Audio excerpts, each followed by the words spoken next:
It occurred in Tai Po Town, Hong Kong in 2013. I wouldn't say exactly which hospital and which district it was in, because I was still working there.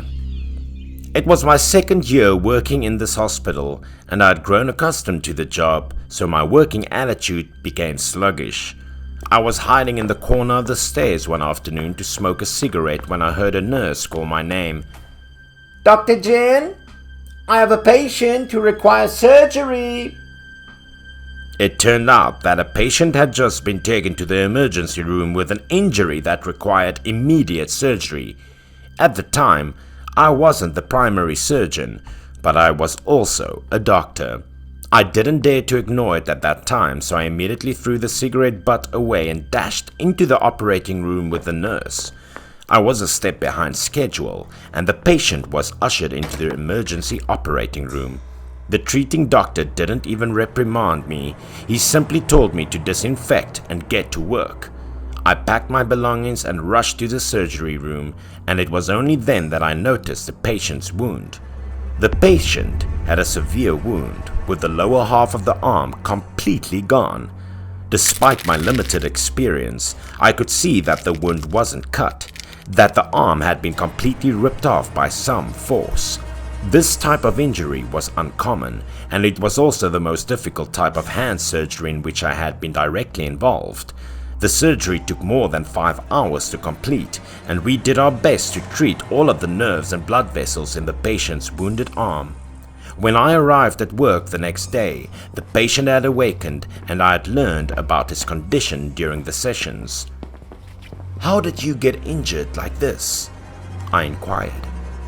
To be honest, I didn't care how his injury occurred.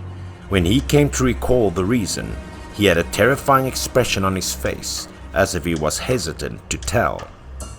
His family lived in a rural suburb, a small fishing village by the sea, he said. While many people in the village relied on fishing for a living, his family was an exception.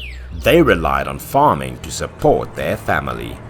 Because there was a lot of arable land in the village, he told everyone in his family to clean up to start planting, and his family agreed. So, during this time he plowed the land, digging for many years without planting anything, and he was extremely tired, but he felt happy. He was digging in the ground the other day when he came to a halt with a stunned expression. He turned over his pickaxe and saw that it was a human skull, and half of it was rotting. Although this was not a good omen, he didn't take it too seriously because his ancestors had lived here for many generations, so the ground had buried a few dead people. Furthermore, those bones had been here for more than a dozen years. The ghost had long since reincarnated, and he threw all the bones he dug out on the grass at the field's edge.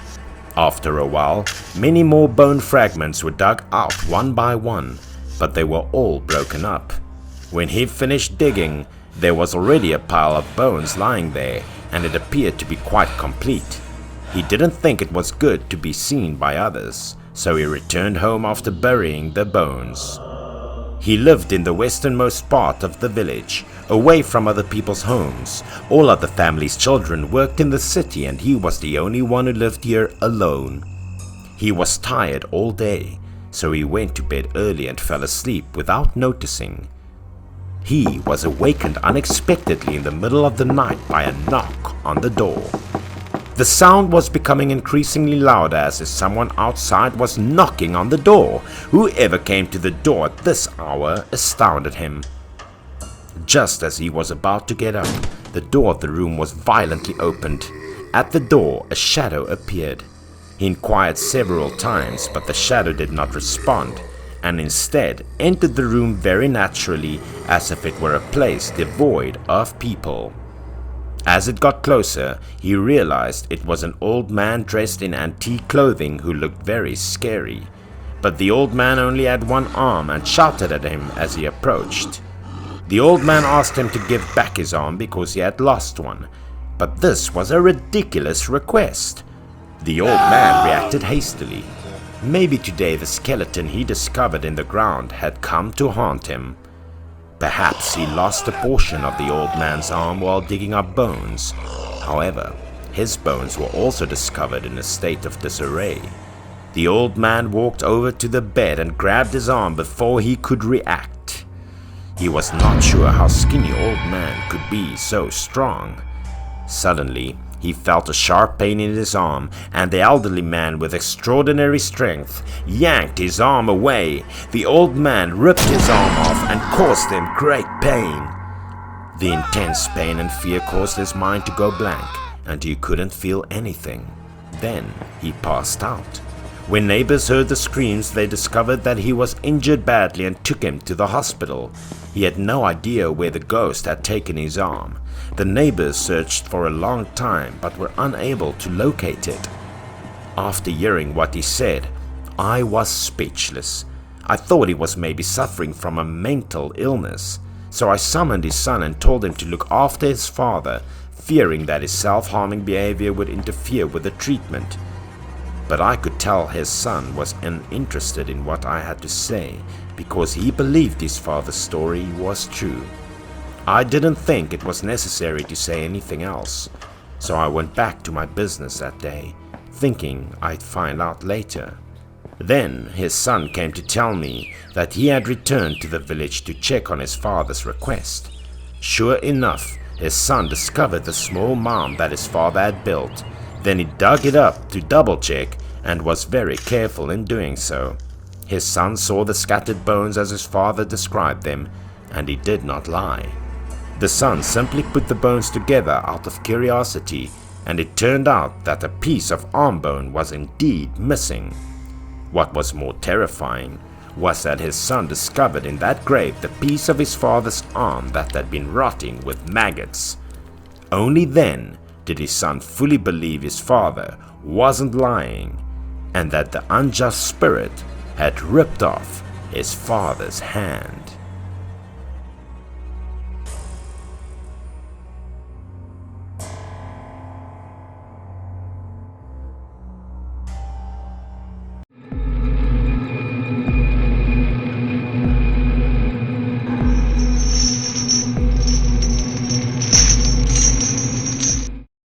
The story happened in 2014 near Rongbuk Monastery in Tingri District, Zigazi District, Tibet Autonomous Region. Some people in our climbing group were frustrated with nature, so they tried to help each other go under the guidance of a local guide. We started down the mountain. Unlike the previous uphill with high confidence, the downhill road this time was extremely long and rough. When we reached the campsite, the three of us collapsed on the ground almost at the same time from fatigue. "We are safe now. I will find someone to help," said the tour guide. Fang, a local Tibetan guide, was trying to comfort us with a few words and then went to find someone to help us notify the rescue team at the foot of the mountain. Looking back on this climb, I still had feared. There were 4 people on our team, all members of the Chamber of Commerce. We all liked outdoor sports. We were always ready to conquer anywhere with a sparse population and harsh environment. Mount Everest was our common desire, but we did not expect that the event of conquering the top of the world would end this way. 2 days ago, we passed by Rongbuk Monastery's Everest base camp. We chose the climbing path by ourselves and started towards the holy land of Mount Everest. At that time we were filled with confidence, and we felt that we were able to conquer anything on this mountaintop. At this time our team leader was Ming, a captain with the most successful business and the most adventurous spirit in us. "Hurry up!" He always encouraged people like that. I must say that under Min's leadership throughout the journey we have made good progress, overcome many difficulties and dangers. Everything had gone very smoothly. But maybe our luck has ran out. The sacred snow mountain had not finally taken care of ignorant people like us. When Ming was climbing an ice cliff, his climbing gear fell off because the ice broke. Ming had no support at all, suddenly slipped and fell. The gap between two snow-covered mountains was hundreds of meters high, extremely dark below. We were about 20 meters away from Ming at that time, and we couldn't save him. We could only watch him disappear into the dark. Several of us were dumbfounded as we watched him disappear. When we were planning our trip to Mount Everest, we all promised to do well. But when Ming's sudden death appeared in front of us like this, we didn't dare to face it. We did not have the ability and courage to find and rescue Ming, so we had to retreat to the rest station on the mountainside yesterday warily. After Ming's accident, I once again looked up at the snow-capped mountains in front of me. It was no longer sacred as before, but full of mystery, majesty, and fear. We reported the accident to the local search and rescue team and waited 2 days at the rest station for someone to guide us down the mountain. Unexpectedly, the result after much waiting was that the search and rescue team had not yet found Ming's body due to the harsh weather and geography. Honestly, we also knew many people died and went missing on that snow-capped mountain, but if we wanted to give up like this and leave him here, we really couldn't. If you guys want to find him, I have a way to try. At this time, Fang, the old Tibetan guide, suddenly told us that he had one way, but this way was a secret technique in Tibet. Facing the snow-covered mountains with no clue, we had no choice but to agree to trust the experienced older man. We found no help but to believe in Fang. He carried a basket full of cow dung and a black ceramic jar in his hand and went up the mountain alone. Next, 2 long days of waiting, we were all hoping and looking forward to Fang. During these 2 days, we analyzed the ability of an older man like Fang to find Ming's body, and the conclusion we got was not optimistic at all. Not to mention, the older man couldn't go down into the deep gorge to find Ming without advanced climbing equipment. Moreover, the things he carried weren't of any help. However, we also knew that anything was possible in the mystical Tibet region. Those who visited Tibet had less understanding of the mysterious land in Tibet than the experience of the people living here. At this moment, we suddenly heard footsteps outside. We were sitting by the window and looking out. It turned out that Fang was back, and behind him there was another person. Looking at that man's equipment, it turned out that Ming had not died yet. When we saw Ming follow behind Fang, we were all glad that he wasn't dead yet. We were all excited to run out of the camp. But I didn't know how this was possible because I had seen Ming fall off the cliff. Not to mention, Ming was in the mountains for 5 days without supplies. Although it was unbelievable, the truth was in front of us. We were still eagerly waiting for Ming's return. But when we got closer and saw Ming, everyone's mood dropped again. How could he be alive when the bruised face of a dead person has appeared? His whole body was full of cracked purple wounds. But even though we asked, Fang, the older man, didn't reply to us. His mysterious attitude intrigued us all.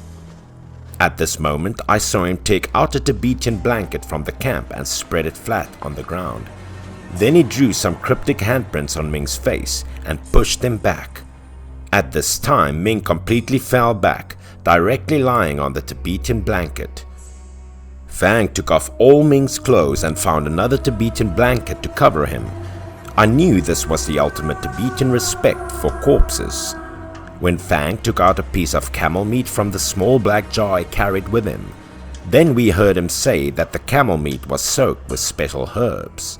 Fang lifted a piece of camel meat over his head and circled Ming's body 3 times, chanting continuously. Then he squatted down, bringing the piece of camel meat close to the nose and mouth of Ming's body. At first, we didn't understand what he was up to, but about a minute later we saw a strange bulge in Ming's throat. Ming's throat was constantly twisting, getting longer and longer, getting closer and closer to his mouth. Something seemed to be about to crawl out of his neck. Right after that, two tentacle-like things protruded from Ming's mouth. We were all shocked by this horrible and mysterious sight before our eyes. We were speechless. Slowly, a big red bug crawled out of the mouth of Ming. It was a thing we had never seen before. The worms followed Fang and the camel meat, then crawled into the black jar.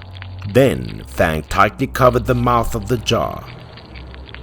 Seeing that Fang had completed the ritual, we realized that Ming's body was able to move thanks to that creepy bug and that strange secret technique. The matter was over. Ming's body was brought back to his hometown. I didn't know how many people were still dreaming about the snowy mountain Mecca, because it had many mysteries.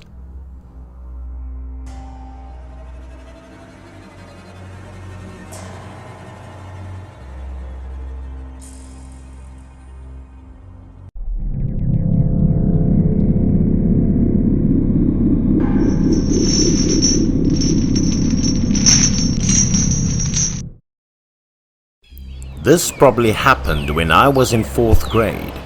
There was a railway on the edge of our village, and there were several trains that ran through it every day.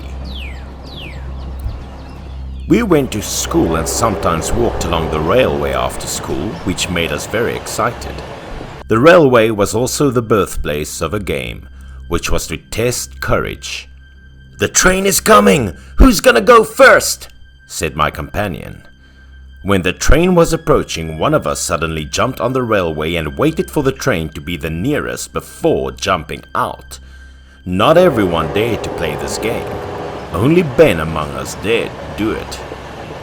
Every time I watched him jump off the railway, I sweat because I was worried he would be crushed by the train under the rolling wheels. Seeing the train rumbling and standing next to the railway, I felt my legs soften. This was really a scary game. Ben just stood there waiting. The train was rushing at a terrible speed. Wait until the train was just in front of Ben, when he quickly jumped to the side. Suddenly, the train sped up like sparks, causing Ben's clothes to be thrown up and the train giving off a lot of smoke. For this dangerous game, none of us dared to do it, and although that Ben was the bravest. At that time I was still a child and didn't know anything, even admired him and wished that I could be as strong as him. When I was at home, I often practiced by pretending that there was a train rumbling ahead. When the train came to my sight, I quickly jumped to the side and dodged it perfectly. My mother found it strange, so she asked me what I was doing to keep jumping around like that. Maybe it was because I was too young and I didn't think it was a terrible thing. I said, "I'm practicing dodging the train. Ben is very good at dodging." But my mother didn't think so. Almost every day she had to tell me not to play near the railway. That is very dangerous. But I definitely didn't listen to my mom because it was okay for Ben to do so.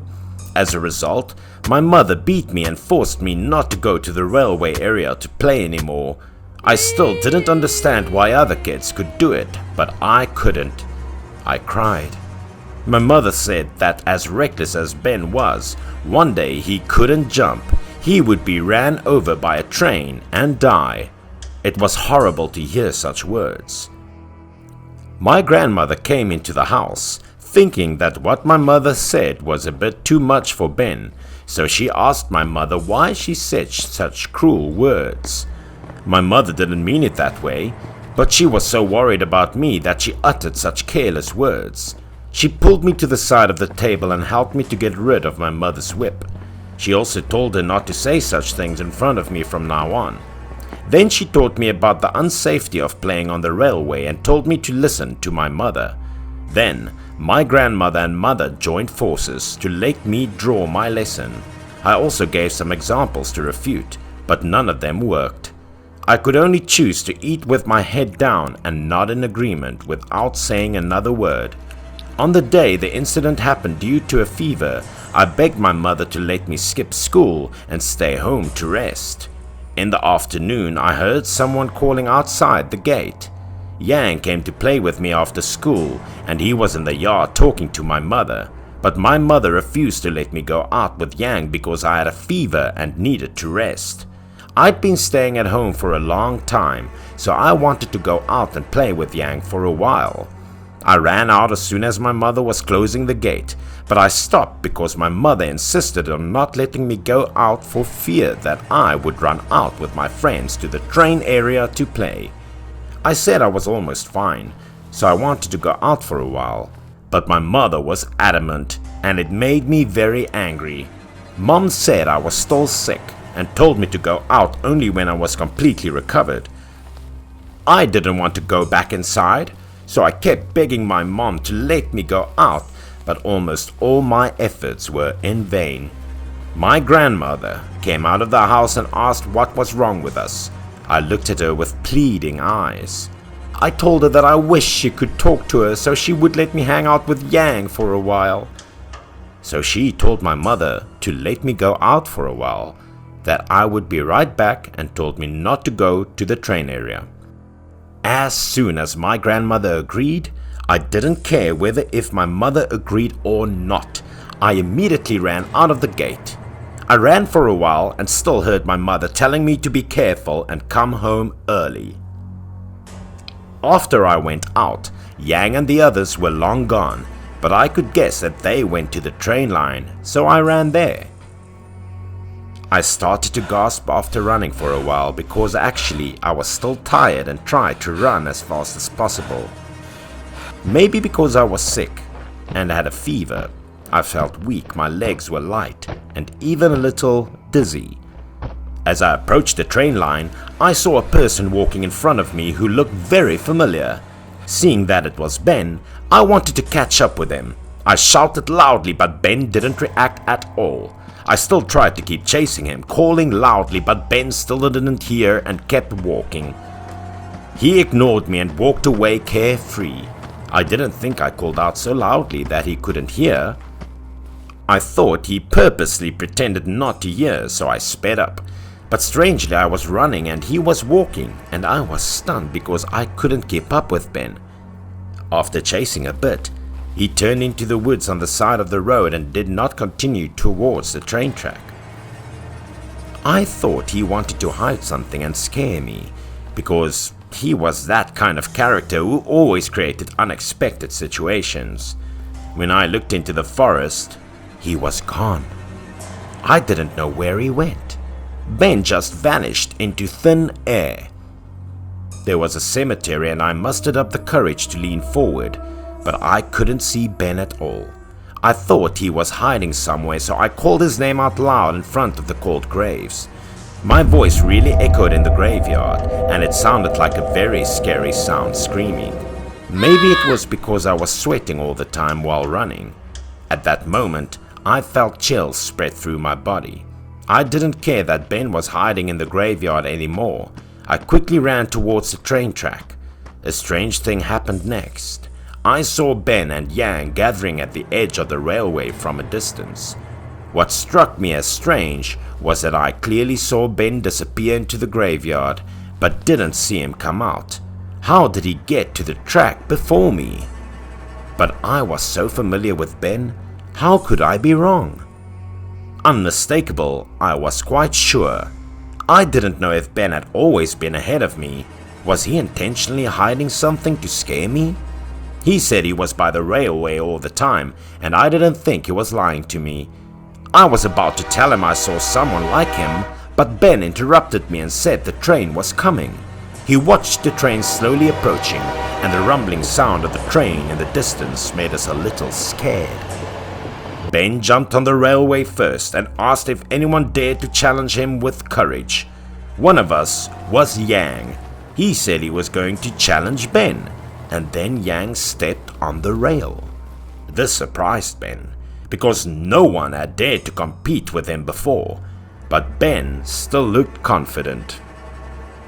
I had a weird feeling that day, so I just said that they shouldn't compare themselves to each other and do something that's too dangerous. I howled, "Go do something else, guys!" But Ben didn't take any advice, and he seemed very excited. He urged Yang to do the challenge with him. The two of them were standing next to each other on the railway, waiting for the train to come. My heart almost dropped when I saw the scene. Watching the train from afar, I imagined what would happen if they didn't jump out in time. When the train approached, Yang was clearly scared. Ben also looked scared, but he still kept a calm expression. When the train was a few hundred meters away from them, they should have jumped right now, but they were still standing there, not moving. Yang couldn't wait any longer and he jumped off the rail as fast as a squirrel with a panicked expression. Ben looked very confident. He didn't look scared at all. We were restless and worried about Ben. The train was coming and we were all screaming, trying to get him to come back here quickly, because if it was too late, no one knew what could happen. Ben intentionally paused again so he could feel the wind brought by the train before jumping off the tracks. But that time, Ben didn't have to jump out and the train sped in front of us and past him. All three of us were scared to death, especially Yang standing in front, his face and body covered with Ben's blood. Ben was killed by a train. Yang was extremely panicked. From this moment on, I was really terrified. After this incident, I stayed at home for more than a week before going back to school. More than 10 years later, I had not been near the railway ever again.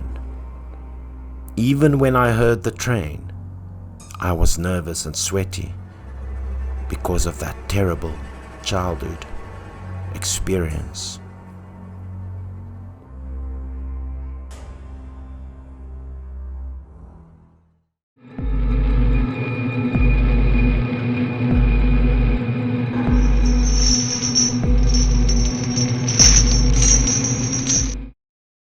The story took place in 2003 in a small town called Wan'an in Shangpu County, Shangzhou City, Fujian Province, China.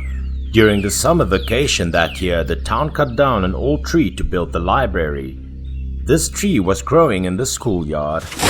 The big tree was many years old. The tree bark was very thick but did not appear to be a precious tree. The tree trunk was so overgrown that it had to be cut down.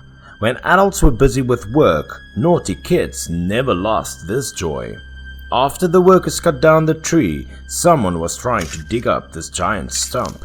But the stump was large and so hard to dig up. We took advantage of their digging to find all sorts of things to play with from the tree stump. We were hoping to find something interesting inside the stump. After a few of my friends picked up the silkworms, I was also a bit worried because I didn't know if there was anything else I could pick up. When I saw the deep hole at the tree base, I lay down on the ground and looked inside to see if anything was left. But it was so dark inside I couldn't see anything. I could only reach in with my hands and guess whether there was something in or not. After rummaging around for a while, I finally found something strange in the soil and roots. I secretly hoped it was a good item. I took it out and looked at it. It was a coal black ball and looked very mysterious. It looked like it would be interesting. I thought I had got much better stuff than my friends and their rock. I was afraid that the black ball would be snatched by my friends. Therefore, I didn't say anything to anyone about the coal black ball. I silently picked it up and hid it in my body. We played for a while and it was getting dark. I brought this mysterious black ball home with joy and excitement. My father was working at a fish process factory in town. Every day he worked overtime, and every time he came home late, seeing me bring back the strange ball, my mother blamed me for picking up something so dirty. After eating, I went back to my room to rest. My mother reminded me to take a shower, change my clothes and throw away that dirty black lump. But I didn't expect my nightmare to start from that moment. Really terrible. At 10 o'clock in the evening, it was pitch black outside with no streetlights. The scene became quiet and scary. At this time, my father got home from work. My mother left the food for him and waited for him to come home to eat. My father did not forget to ask my mother if I had gone to bed. My mother also replied that I had long gone to bed after a long day of playing. At that time, the East China Sea also had a lengthy fishing ban. Summer was the peak fishing season. My dad would be very busy. Almost all summer I didn't see him. But on the day when fishing was banned, Dad would be free. My mother and I were used to my father's work arrangement. That day I heard my mother tell me that the night when my father came home and was preparing to eat, my parents heard a loud sound of objects falling from my room. They all thought that I hadn't slept yet. My parents believed that I was naughty in the room. "Looks like our son hasn't slept," my father said. At that time, my mother was a very disciplined and strict person. Hearing noises in the room, my mother wanted to scold me. She got up and went into my room. As soon as she opened the door, she cursed into my room. My mother asked me why I hadn't slept yet but disturbed my father like that. He was eating rice after a busy day.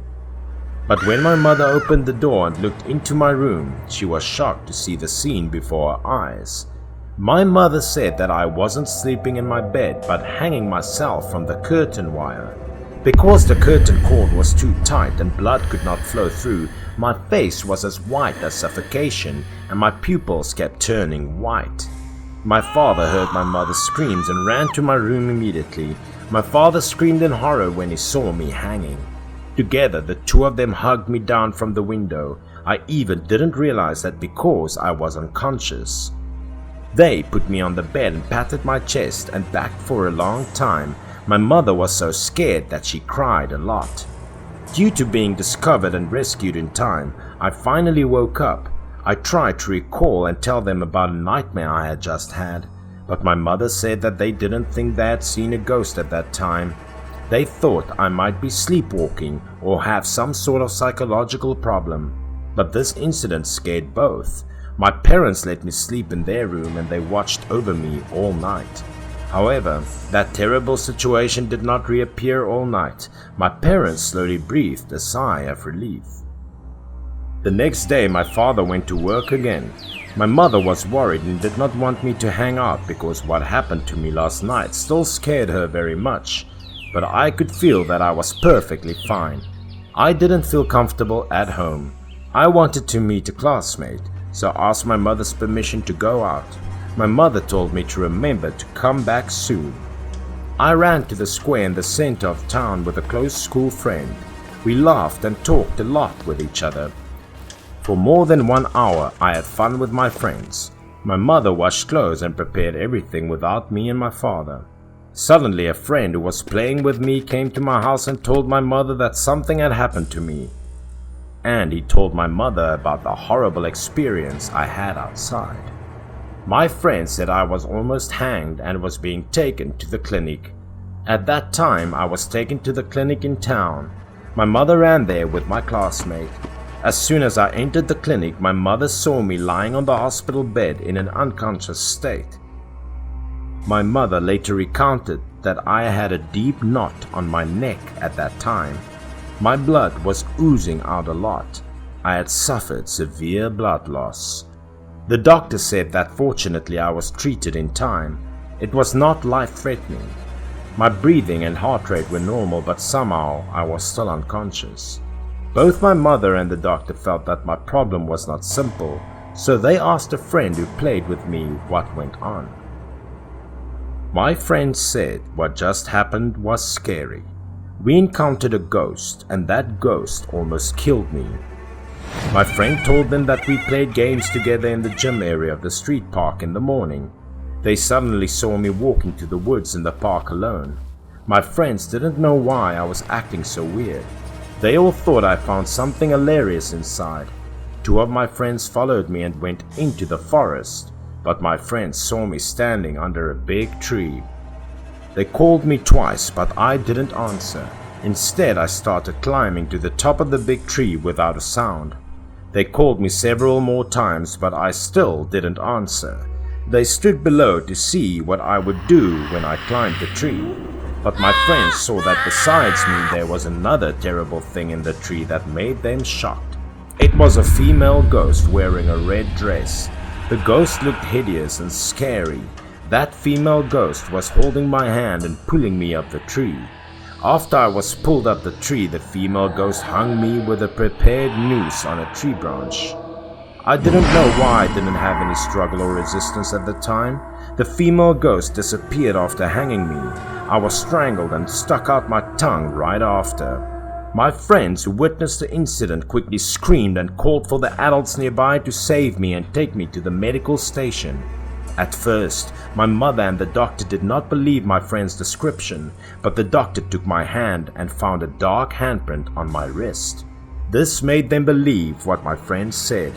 Then the doctor also found the mysterious black ball that I was holding in my hand. After learning that this ball was picked up from under the tree, the doctor recognized the problem. He was equally alarmed. The doctor said that maybe this ball was made up of the resentment of the person who hanged himself after death, and it lay on the soil under the body of the hangman. About what the doctor said, I also checked it myself. It was also recorded in the medical record of the medical examiner. Later, when my father heard the news, he ran into the hospital to visit me and was instructed to burn the other black ball in the garden with a peach branch. As soon as my dad burned it, I hadn't been hanged for any reason since. Everything was back to normal. The formation of a black ball in the soil at the feet of a dead person by hanging has not been scientifically proven, but there were many records such as Xingyu Lu and other ancient books.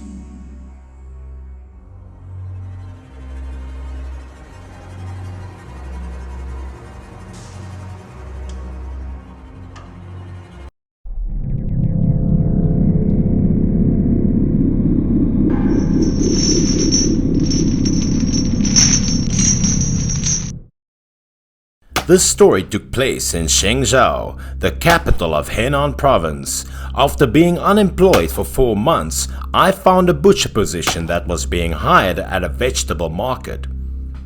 Although this job was not a serious business, I had no choice with my savings.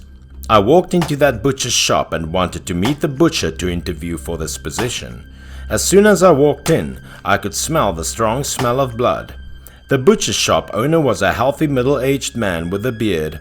I had always felt that all butchers had something that made me afraid of them. The boss was a very straightforward person.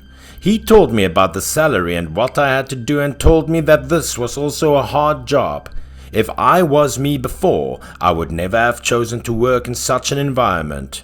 However, the current circumstances do not allow me to have more choices.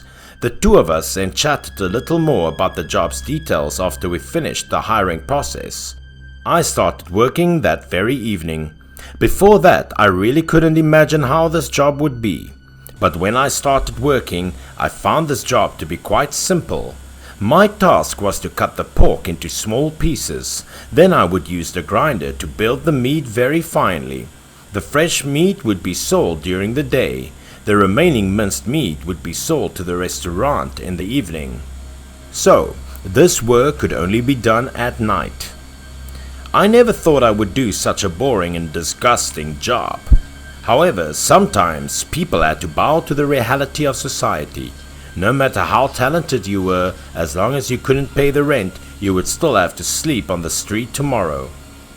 So even as the bloody smell of minced meat and nausea tormented me, I had to continue to suffer. The owner of the restaurant was Dai. He was a foreigner and lived in the back room of the butcher shop. Every night before he left, he always ordered 2 dishes and drinks from the small shop next door. I tried a lot in this job, but it seemed the owner was an alcoholic. He had little interest in my work. The thing that made me feel even more strange about the boss, every night when he was drunk, he would start cursing people, berating horribly, even a woman. After scolding all kinds of things, he fell asleep in shock. I had to drag him to the bed in the back room several times. I'd worked there for more than 10 days in a flash. One night the boss had to go out to meet people around a rather large restaurant. He did not forget to warn me to watch out for the store and pay attention to safety. I quickly replied that he should trust me completely. After 10 days of working, the boss gradually got close to me and became more comfortable with me. I also came to think differently about the boss. He was not a too bad person, except for his slightly aggressive temper and alcoholism. Since the boss wasn't home, I cut the meat a little bigger to save trouble. I felt like I already knew all of the capabilities of this high-powered meat grinder. But unexpectedly that day, because I did not remove all the bones in the meat, I caused the meat grinder to get stuck. Looking at the pile of pork waiting to be pureed, I began to think and suddenly remembered that there was also a meat slicer in the restaurant. I usually put it on the shelf in the corner of the store. I thought it would be reasonable backup equipment, so I took it out. This meat grinder was clean. I need to clean, wipe it, and then plug it in to grind the meat. But I didn't expect what was about to happen after. As soon as the cord was plugged into the electrical outlet, the light in the room blinked twice. At that time, I thought it was because the line of the meat slicer was not good. After a few blinks, the light bulb went back to normal and I didn't care about it anymore. Afraid of getting stuck again, I checked the piece of meat just now, changed the knife and started grinding again. But at this time a strange thing happened. The meat grinder worked for a long time but did not produce meat. Instead, it spewed out a lot of black hair looking like human hair. I pulled those things out of the faucet when I took a closer look. It turned out to be a woman's long hair.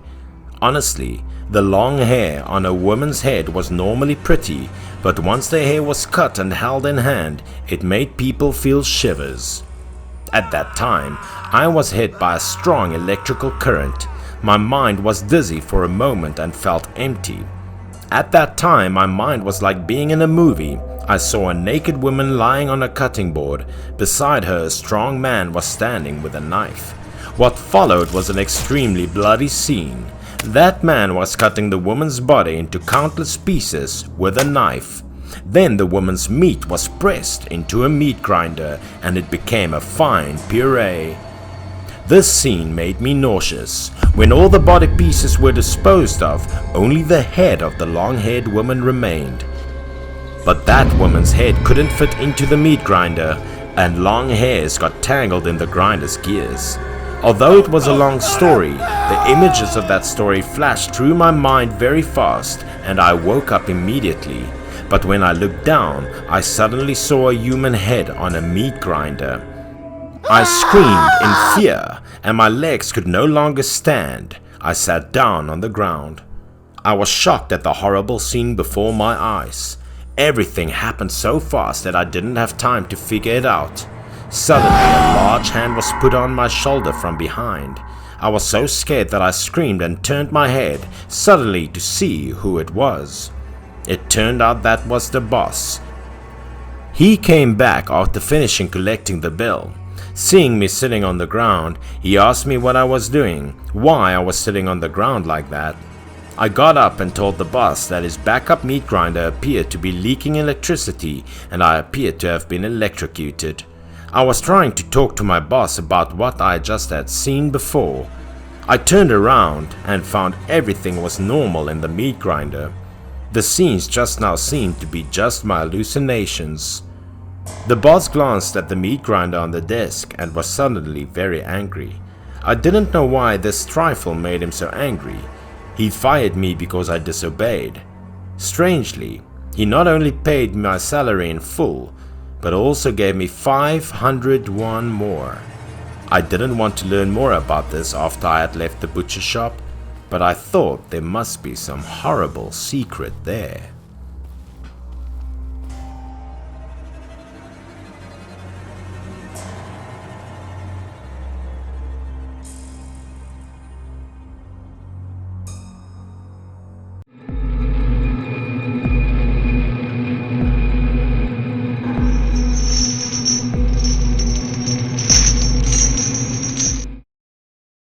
In 1991, it occurred in Sha Tin, Hong Kong. After graduating from secondary school, I didn't have a job and was just wandering around all day, so my father sent me to a distant relative's house to learn how to paint professionally. It was actually about making paper people, paper horses and paper structures. In a nutshell, it was a collection of paper objects used for burning. Because this was a profession associated with the dead, many people found it unappealing at first. I was no exception, but after more than a year of study, my perspective had shifted dramatically. First and foremost, this was a primary source of income for my family, with some colored paper and dried rice stalks that could be sold for money, and it was a highly skilled industry. And my master, I'm not sure what to say about him, but he was very well known within 10 miles and 8 villages nearby. He was a great teacher to me and taught me many things. My master and I moved a few large paper animals out of the house one morning in September to make room. My master was also very familiar with the funeral process, and he was frequently invited to perform funeral rites. But before he left, he told me that the finished paper people should never have their faces painted because the paper people would become spiritual. Drawing souls was the term used in the paper drawing industry to describe craftsmen who used color to draw the facial features of a person on the paper ones. I believed it was because he was afraid I would make an ugly face and waste my time, so I didn't care too much. And I was afraid the master would nag me, so I continued to work at home. The majority of people were afraid to enter the paper shop. Actually, after I got used to it, I preferred to be alone and work faster. I shaped the hot oil-soaked cornstarch into a man's skeleton, and it was quickly assembled. A palm tree leaf stalk soaked in hot oil was not only strong, but also difficult to break, making it very convenient and flexible. The wire connecting the paper body had to be made of caster fiber. These things hadn't been too sloppy under the master's supervision. The master frequently stated that in this profession you shouldn't deceive people because there were ghosts. It was easy to deceive people, but it was not easy to deceive ghosts. These materials were typically prepared by the master himself, and all I could do was follow. In our industry, the paper used to be put on the frame was referred to as leather, which referred to the type of skin that was glued to the paper body. All good leather was made of dried straw. No glue was used in the manufacturing of plaster, which was made from flour and glutinous rice puree. The ratio of water to flour, as well as the temperature, were critical for ensuring flexibility. Although many people were no longer interested in this ancient craft, my master was always interested in it. Even though I could disagree with him, I still greatly respected him. After more than a year of study, I had mastered all of these things. It took me half a morning, and while I couldn't see the sophistication of the skeleton inside, the outer appearance was nearly identical to what the master would have done. I took out a pencil case from the drawer to color the paper man, and I wanted to draw him wearing clothes. I was facing the paper man at the time, but I suddenly felt eyes staring at me behind the desk. I looked back, and only the paper man was there. I discovered that the master's brush set was specially designed for drawing people and creating their souls on paper. At that precise moment, an idea occurred to me. The color of the sky outside was gradually darkening by this point. Master had yet to return. Perhaps he forgot about time because he had been invited to drink. But after a long struggle, I gave up the thoughts in my heart, not wanting to irritate my master. It was already 10 o'clock at night, and the master hadn't returned, and when I looked at the paper people in the room, I got a strange feeling in my heart. I had some issues like that. I couldn't forget an idea that had formed in my mind. I always wanted to do it. My master would never let me do this, so this was a good chance for me to show it off. so I began to draw souls for the paper people cautiously. Actually, I enjoyed writing and drawing, so I believed I could draw very well. It was just if the drawing was bad, the master would consider it a waste of time, so I was very careful. I finished my first paper man nervously, and it was a huge success. I became more daring and quickly drew the second paper person. The only thing I didn't understand was why there was so much red in the master's color box. When I finished, I looked at my masterpiece and saw that it was as good as the paper man made by the master. Speaking of the soulful paper man, I believed it was even more beautiful than his paper man. Everything had been cleaned up, but the master hadn't returned. He surely had been too drunk, so I went to bed first. At first, I couldn't sleep well because I was always worried about when the master would return to open the door for him. But my eyelids didn't listen to my body, and I fell asleep without realizing it when I lay down. Perhaps I had a good night's sleep as well, because I heard people walking around. The sound was very strange. It appeared that someone had walked around in front of the door, and the sound of paper rubbing could be heard from time to time. I sat up, and there was a noise on the bed, followed by a sound in front of the door. I thought, that's strange. Was that my fantasy? I checked the pendulum clock on the table. It was past 12 o'clock at night. I was afraid it was the teacher returning drunk and unsteadily, causing damage from outside. So I got up and went outside to see. But what struck me as odd was that there was no one outside, and I couldn't figure out where the voice was coming from. I opened the door once more and looked out into the courtyard to see if there was anything there. However, the yard was also empty. Master may have drank too much and slept in an acquaintance's house. He was unlikely to return tonight. It appeared that the sound I just heard was a dream, because I was dreaming at the time. However, the light in the room enabled me to see a black shadow rushing towards me, and behind me appeared a man holding a wooden stick. Before I could get a better look, a wooden stick smacked me across the head. I couldn't figure out what was going on because of the surprise attack. It was only then that I reluctantly pushed myself up, looking back to see who had hit me. But when I saw it clearly, it made my head spin. How could it do this? In front of me stood the paper man I just made today, a man made of paper with skeletons made of palm leaf stalks and straw paper. How was the paper man in front of me able to move? And he even wanted to kill me with that stick he was holding. I couldn't care less about it right now, so I backed away as quickly as I could, avoiding the club that kept swinging downwards. But at that precise moment my hand came into contact with something, a sickle used to cut rice. I desperately waved the sickle forward, cutting a long hole in the paperman's thigh. The paperman's movements came to a halt, but I was terrified on the inside, as if my masterpiece was being destroyed by myself. Those skeletons made of palm leaf stalks and parchment skins were entirely my own creation. I was in a state of shock at the time. I'm not sure where I got such ridiculous ideas. The man in front of me was about to suffocate me. While I was still dazed, the paperman suddenly rushed forwards towards me, perhaps because I drew too much. The paperman at the time appeared to be a real person, which was very strange. I immediately threw those ridiculous ideas out the window and continued to wave my sickle forward. Because the crescent was so sharp, I could see it had cut a few holes in the paperman's body. Despite the fact that all of the skin had been ripped and brushed, skeletons inside had been cut open. The paperman's movements continued.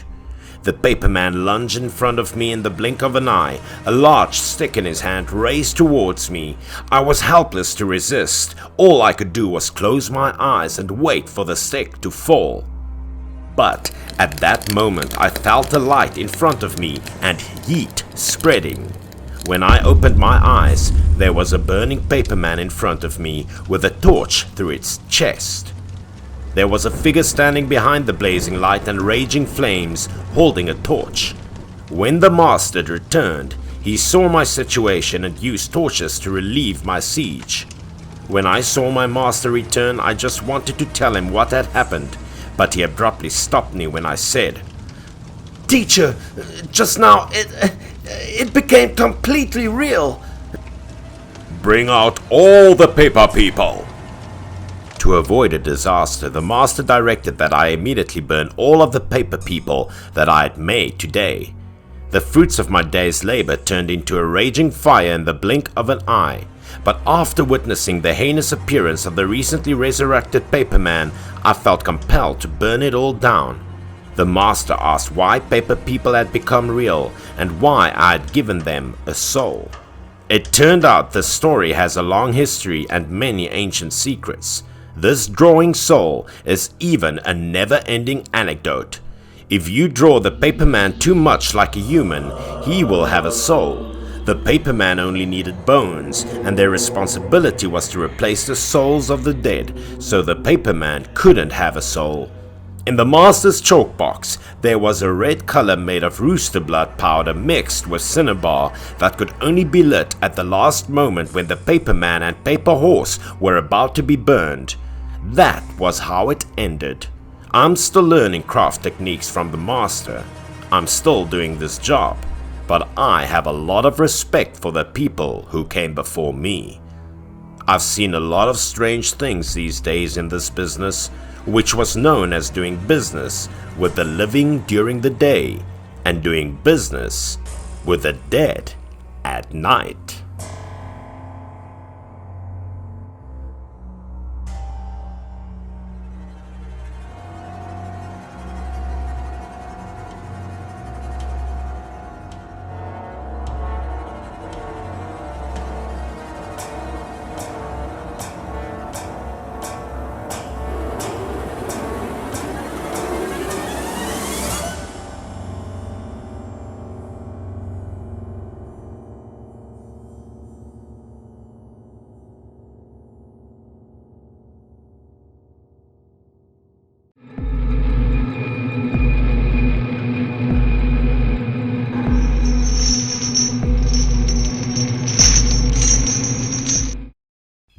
The story took place in a small town located in western China. This town was isolated, so it had not developed much until now. The following story was all about my grandfather's experiences. My grandfather was a very famous person in town. When my grandfather was young, he was a skilled carpenter. He was often invited to other people's homes to build furniture. But later, my grandfather changed his profession to making coffins. The reason for changing jobs was that since my grandfather was injured and had a scary scar on his face, people stopped hiring him to build things in the house. Only the profession of making coffins was that customers didn't care what the builder looked like. All coffins made by grandfather were made according to the traditional process. The coffins would be made of white stubble and painted with a final coat of primer when the coffins were sold. Every time my grandfather finished making a coffin, he would put the thin layer of quicktime on the bottom of it. Grandpa said quicktime would resist mold and insects, but this lime layer couldn't come into contact with the deceased. Grandpa would add another layer of wood on top of the lime. I thought only skilled craftsmen worked so meticulously. All these factors had made grandfather's coffin products highly appreciated by locals. There hadn't been a second coffin shop locally for many years now. But coffins were rarely sold because the demand for coffins depended on the number of deaths in a year. In most of his free time, Grandpa used to sit on the recliner in front of the shop. When I was little, I didn't understand what my grandfather used to sit there for. I always wondered what he was thinking. All I knew was that Grandpa lived these days like that for decades. Then, one morning a few years ago, a villager came to lay the coffin at my grandfather's place, and from that moment on, strange things kept happening after that coffin contained dead bodies.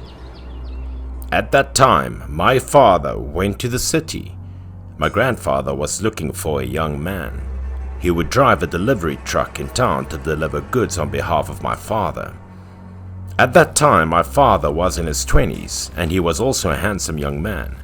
But because of selling coffins for my grandfather, no girl dared to love my father, so he got angry and left the city. In the past, the goods used to be all delivered by the grandfather himself. During these years, he was indeed old and no longer strong enough. That morning, after handing over the coffin to the delivery young man, my grandfather repeatedly instructed him to remind him what to tell the deceased's family about the traditional custom. There were still a few families who could fully implement these rules, but my grandfather requested his rules must be clear, and they need to do it themselves. After a busy morning with work, Grandpa leisurely walked the street. Grandpa had lived in this small town all of his life and had never been out of town. He was familiar with every brick in his town. He said that he lived a very comfortable life here. The people in town also respected him very much. That day, on the walk, Grandpa greeted a few people he knew and at the same time looked for a breakfast restaurant to have breakfast. But at this moment, he suddenly saw a group of people passing by carrying a coffin. Only then did Grandpa know that the coffin was the one that was made by him and delivered this morning. In terms of time, the family was currently carrying the coffin, proving that all formalities for worship had not been carried out before. Grandpa didn't know if the shipper who delivered the coffin told that family about the procedure, so he felt a little uncomfortable. But it was probably too late to say anything more now because the coffin had already been carried, so my grandfather could only grumble a few words with the owner of the breakfast shop. On the way back to the shop, Grandpa happened to be on the same road as the coffin-carrying procession. Grandpa walked slowly behind. At first, he guessed that the family did not appear to be properly prepared for the funeral. Paper money was just a few change bills. Faced with these, my grandpa didn't know what to say. However, at that moment, a strange thing happened. When the procession carrying the coffin came to a stone bridge, suddenly the four people carrying the coffin stopped. As soon as the four stopped, the whole funeral was forced to stop. The two leaders of the delegation also looked back when they discovered the situation. The four people carrying the coffin suddenly changed color. The whole body trembled, and both hands firmly grasped the coffin. After seeing the appearance of the four people, my grandpa could guess that the inside of the coffin was becoming heavier and heavier. One of them had to exclaim why the coffin was so heavy. This thing was strange, because these muscular men could lift an object weighing more than 400 kilograms together. Meanwhile, the coffin plus the dead person inside did not exceed 200 kilograms. At this time, the coffin seemed to be getting heavier and heavier, causing the rope to lift the coffin to be pulled very straight and make a creaking sound when it came into contact with the coffin. The legs of the four of them were constantly shaking, becoming more and more curved. It looked like the coffin was about to fall to the ground. Everyone present saw it, and they were a little stunned with fear, not knowing what to do. "How is that possible?" one exclaims. My grandpa just walked in from behind the crowd. After seeing that the coffin was about to fall to the ground, my grandfather was extremely frightened and immediately shouted to the front. Hearing my grandfather's shouts, the men lifted the coffin a little, but they couldn't stand it for long. At this time, my grandfather guessed there was something evil in the coffin, so he immediately went to that family and asked how the person in it died. When they first bought the coffin, they told my grandpa that the person died of illness. However, at this point it was no longer possible to hide it, so a man in that family told the truth. It turned out that this family was my grandpa's acquaintance in town. They also knew each other. The person lying in the coffin was the daughter-in-law of this family, and the fault was that of her husband. The husband was the son of this family. He worked in the city all year round. Meanwhile, the daughter-in-law stayed at home to take care of the elderly and the children. One evening 3 days ago, the husband suddenly came home from the city, but when he got home, he sat down at the table bowed his head, and said nothing. At first, the wife thought her husband was tired of driving, so she did not ask much. She wanted to cook some dishes for her husband. But at this moment, her husband suddenly said something. The husband did not bring any good news, but wanted a divorce. "I'm back for a divorce. I have another woman, and we have a child together in the city," the husband asserted. With the story of the husband dating other women in the city, the wife had guessed for a long time. However, she was still afraid that unreasonable questions of jealousy would affect their relationship if it was not true. But she did not expect the husband to be so heartless. He returned after many months and bluntly wanted to divorce her because of another woman. After hearing his words, the wife was speechless all night. Then, after a while of silence, no one spoke. They decided to go to sleep. The two lay with their backs to each other all night. The husband felt ashamed. He wanted to open his mouth to talk to his wife many times, but in the end he still didn't know what to say. He knew that his wife had not slept and cried all night. He was the one to blame. Unexpectedly, that night, a terrible thing happened that no one could have foreseen. After a restless night, the husband fell asleep without realizing it. When it was just dawn, he woke up and was surprised to find that his wife was still asleep. This made him realize something was wrong because his wife usually got up early to clean the house. Lying for a long time, he still did not hear his wife speak. When he turned around and saw his wife lying across from him, the husband suddenly trembled with fear. He must have seen something terrible. It turned out that his wife had taken poison to commit suicide last night. Her face was blue and purple because she was poisoned. Her nose was bleeding. The story happened so suddenly the husband also knew he had no face to tell the truth, so he lied that his wife died from a stroke. Grandfather heard the story with a sigh because the family didn't tell the story of the other daughter-in-law to him. This position was a bridge. The water under the bridge was cloudy, making it easier to aggravate this injustice. The only thing the husband could do now was to try to ask for forgiveness of the woman's soul. Failure to do so would result in the coffin falling, the woman's spirit being unable to leave, and the family unstable. The man didn't know if it was his conscience speaking or not, or if he was afraid of the death of his wife. He immediately ran to the coffin and bowed his head to ask forgiveness, but after a while, the coffin was still very heavy. Perhaps such bad things could not be easily forgiven. The man now had no choice but to kneel on the ground and try to beg for forgiveness.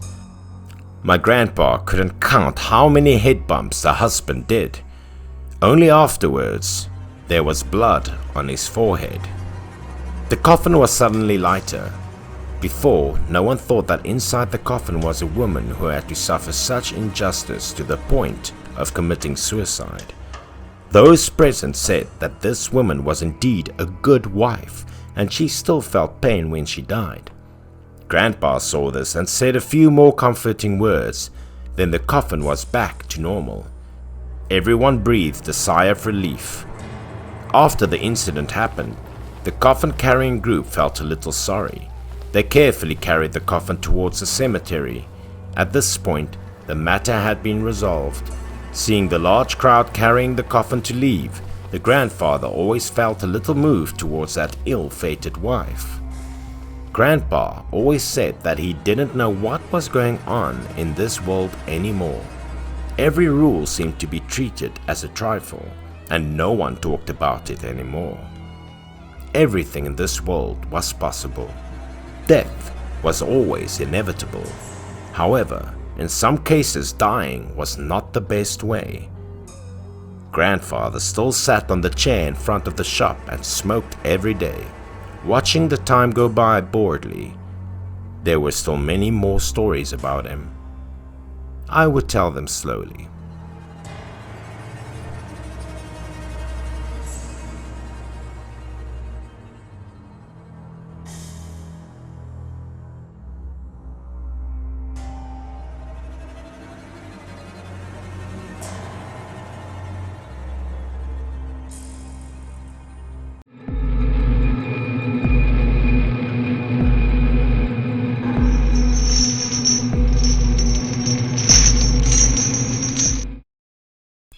took place in 1983 in a small village north of Jiangzhou, China.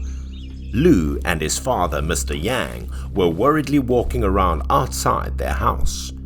Mr. Yang felt strange in his heart when he saw his son so nervous, so he constantly comforted him. "Mei is in good health. There will be no issue." However, Lu's nervousness was not unusual given that he and his wife Mei had been married for 7 years but had no children. The entire family, including the elderly father who had been waiting for their daughter-in-law Mei to become pregnant, and the time had finally come for her to give birth. And the midwife went into the room all morning and still didn't see anything, so the father tried to comfort his son, telling him to calm down and not to worry too much. Finally, near noon, there were children's cries from inside the house, which delighted Lu and the old father. Hearing the child's cry, everything seemed to become more beautiful and stronger, and the hearts of both the Chu's family, father and son, seemed to burst with joy as a result of happiness. After 10 minutes, the door opened and Sen, the midwife, stepped out. "Aunt Sen, is our child born?" Lu inquired cheerfully. They were speechless when they learned that Mei had given birth to their first fat son, and Lu was as happy as if he had caught gold. Miss Sen had been a midwife her entire life, and she knew that while Lu was not young, he was a first-time father, so she advised him not to be too hasty and to keep the child's mother from going out in the wind. Lu was so excited that he didn't listen to what Miss Sen said next and ran into the house to see his wife and children. With joy-like celebration, Miss Yang finally had a grandson. He prepared a large red envelope for Miss Sen. However, after a few sentences, the old lady Sen pushed open the red envelope and hurriedly left. "Remember to keep the windows closed at night when giving something for the baby and mom to nourish their bodies." As he watched her rush out of the house, Mr. Yang wondered in his heart, was there something wrong? However, the family and Lu, who were now surrounded by the newborn and Mei, quickly dismissed these minor concerns. Everyone was concerned about Mei's health because this was her first child, and everyone was overjoyed to see their first grandson. Lu used to lose his temper a lot because Mei couldn't have children, but now he appeared to be extremely happy with everyone, and he always had a smile on his face. The child had grown stronger and stronger with the help of every family member, and Mei's body had also recovered. But on the night the baby was born, the moon was very full and something strange happened. The couple was sleeping with their baby in their arms one night. Lu and Mei were fast asleep. Mei was startled awake by the baby's cry, which sounded very eerie and strange, and it was frightening. Mei initially assumed it was her son who had awoken in the middle of the night crying. She didn't know if the child was hungry or in pain. But when she opened her eyes, her son was soundly sleeping next to her. But the crying continued in waves and didn't stop. Mei considered getting up to listen more carefully, but her body appeared to be pressed by a heavy object, rendering her temporarily immobile. Immediately following that, Mei felt a small black shadow crawling over her. She was not sure if it was a dream or not. Mei couldn't move, but she could roll her eyes down and see a baby crawling on top of her. The child appeared to have been born recently, but the entire body was grey, with a few blue veins on the head, and it appeared very frightening. What was more terrifying was that the child had a mouth, and it was covered in layers of sharp little teeth. He was a child from hell. The child gradually climbed onto Mei's chest, eventually removing her shirt and biting her nipple. Her chest was painfully pierced by the small fangs the infant was sucking. Mei had now no idea how long the baby had been sucking milk violently like a demon, and she had gradually lost consciousness. Mei didn't wake up until the next morning. Everything that happened last night was dreadful. Mei still had a lingering fear from last night's horrifying scene. She thought it was a nightmare, but the dream was too real. Lu awoke some time ago, desperately clutching the child on the ground. What happened? It was strange because their son had been so healthy since birth. He had never cried before, and no one knew what made him cry so hard. Fearing that Lu was clumsy and didn't know how to care for the baby, May got out of bed and continued to care for his son. But the child kept crying, and he kept crying louder and louder, making May impatient and heartbroken for the little child. The child's grandmother was wise and knew that the baby would not cry for no reason, so she advised the couple to closely monitor the baby. However, when the tiny duvet was opened, even elderly people such as the baby's grandmother were taken aback. It was red and swollen on their son's fragile neck, with small holes in the same place. They appeared to have been bitten by small teeth. When May saw this wound, she immediately remembered a nightmare from the night before. She told her mother and Lu about her ordeal last night.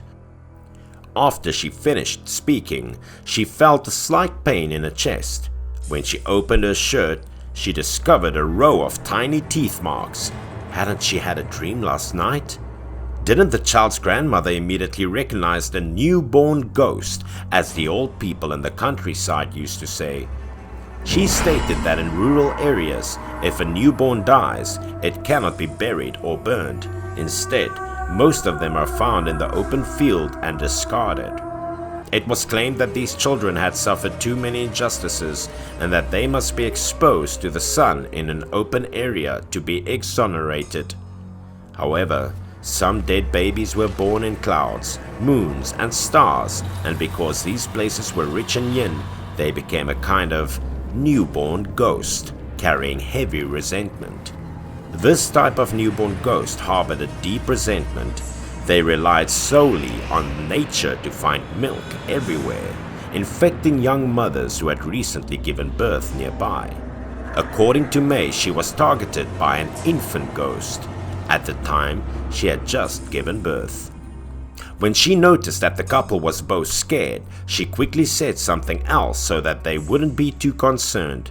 They followed the child's grandmother to the deserted grasslands west of the village, where children's bodies were frequently dumped. Surely a dead child was thrown nearby, she said, and that child had turned into a ghost infant, and we could tell them apart. Lu and his father spent the night in the grasslands, where they discovered a dead child lying alone on the moor. The features on the dead child's face were hideous and frightening, and his mouth was still stained with blood. The Yang family's father and son couldn't bear what it had done to their children and grandchildren, so they went out and found a lot of wood and placed it on the ghost child. Following that, a fire burned that horrifying ghost child, who appeared to be very frightening. The newborn ghost never appeared again. Lu's son stopped crying, but the baby's body was always a little weak and sick, which the grandmother attributed to the nun's mother's collision. Later, with the help of the midwife Sen, they learned how to better care for the child, and that dreadful story was never told again. Miss Sen also stated that she recently gave birth to a child for a family in a neighboring village, but the child died shortly after birth. Miss Sen recognized this as a bad omen, but no one believed this and did not expect the dead child to actually become a newborn ghost.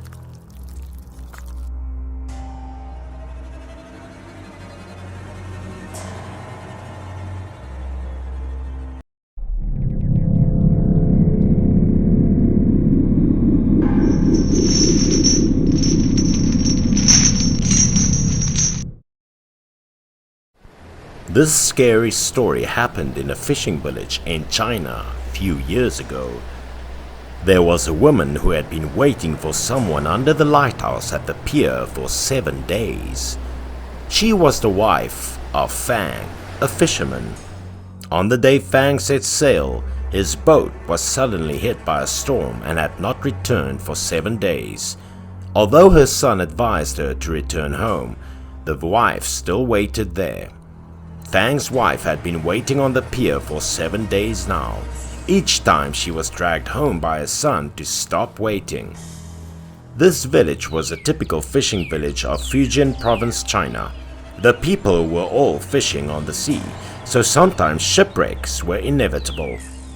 Finally, the bad news came on the 8th day.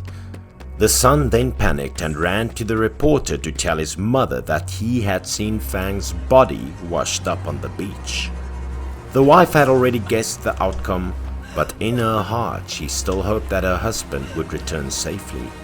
Fang's body was soaked in water for a long time, so it looked terrible when it washed up on the beach.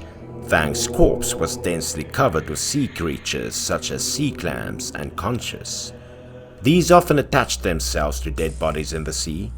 The people saw this and immediately helped clean Fang's body from sea clams and conch and brought his body home for burial. Those sea snails adhered to the skin of the decomposing corpse. When the people pulled the snail out with his hand, the snail would bring a piece of meat or skin from the corpse. The people made great efforts to help.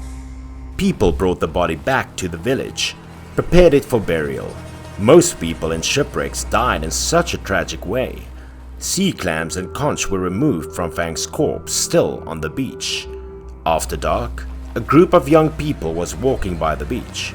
The sea was extremely cool but contained many dangers and death. These 3 young people all worked in town and turned back to the village at night to rest. That day they invited each other to go out to relieve stress. One of the groups, Han, found the sea clams and conches scattered on the beach. The group didn't know where the sea clams and conch came from, but these conches looked delicious. The rest of the group said, These people are a waste. These delicious big conch are thrown here. This thing is a real bargain. So the whole group packed those snails and prepared them to bring home to cook and eat. The group did not forget to laugh happily because they accidentally caught delicious bait. The sky suddenly became pitch black and clouds were gathering in the evening. The houses near the sea were quiet. The group went home to cook snails and make some small dishes, and then they started drinking. People lived near the sea that had one thing in common. They knew that the meat of this conch was very tender and juicy. This conch was large and had lots of meat. The young men pulled out the snail meat with a small toothpick. The snail was completely separated from the shell. The appearance was a little scary, but the meat was delicious. The conch was an expensive food in the city, therefore these young people couldn't ignore the immediate benefit. The group of young people used toothpicks to get the snail meat and ate happily. They looked like they were eating well. But only Han didn't eat any snails. Why don't you eat it? A young man asked Han. I'm allergic to snails, so I can't try. You guys just eat it. I was scared when I looked at it, Han said. So the 2 remaining people gossiped and quickly ate all the conch. After eating, the group went to bed because it was past midnight. Because 3 young men were tired and had a little yeast in them, they slept soundly. Han also quickly fell asleep because he was too tired. Just sleeping for a while, Han was suddenly woken up by terrible screams. He still couldn't figure out where these screams were coming from because he was still sleepy. It turned out that one of his co-workers was sick. But isn't he sick? Han saw that person writhing in pain, his whole body arched, his whole body covered in a deadly gray. His stomach felt like something was moving. His belly was gradually bulging high, bulging like a pregnant woman. His belly was constantly expanding, the underbelly was twisting back and forth, looking very scary. Han was frightened by the sight and immediately went to his friend's bed to help him. At that time, there were also screams of pain from behind. Han wondered what had happened again. Han looked back. His other friend was also in great pain, to the point of kneeling on the bed. His whole body had blue veins, so painful that he gnashed his teeth as if he couldn't stand it anymore. Han did not dare to delay when he saw the situation. He immediately ran out to find a doctor. After a while, Han found a doctor who had been working in the village for more than 30 years. When the doctor arrived, Han's two friends passed out from the pain. The two of them looked like they were dead. Han looked at them with fear. The doctor said they had eaten something unclean. That was why it happened. Han told the doctor about these two eating the conches tonight. "We picked up some conch and mussels today. The two of them ate them," Han told the doctor. After listening, the doctor told Han about the terrible origin of those conches. Han's face paled from fear.